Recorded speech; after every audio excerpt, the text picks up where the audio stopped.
এখন আমরা 4 দিনও আইতে মাসের 24, 25 ও 26 তারিখ চিটাঙর ঐতিহাসিক লালদিঘির মাঠত অনুষ্ঠিত হইব ঐতিহ্যবাহী জব্বরের বলি খেলা ও বৈশাখী মেলা। 3 দিনের মেলার দ্বিতীয় দিন অর্থাৎ আগামী 25শে এপ্রিল আয়োজিত হইব জব্বরের বলি খেলার 110তম আসর।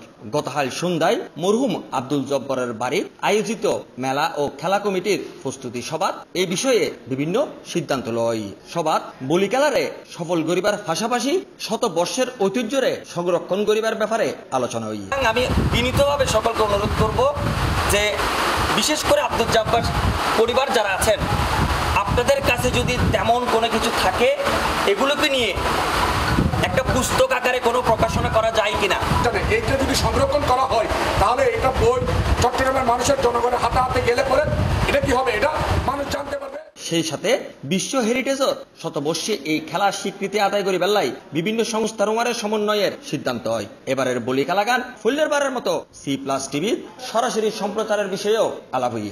স্থানীয় কাউন্সিলর জওহরলাল হাজারীর সভাপতিত্বে এই প্রস্তুতি সভাত বিভিন্ন ওয়ার্ডের বর্তমান ও সাবেক কাউন্সিলর বৃন্দ, বিশিষ্ট গণমাধ্যম ব্যক্তিত্ব, স্থানীয় গণ্যমান্য ব্যক্তি ও মরহুম আব্দুল জব্বারের পরিবারের সদস্য উপস্থিত আছেন। সবসময় আপনি ধরেছিলেন। Desk news, C+ TV, Chittagong.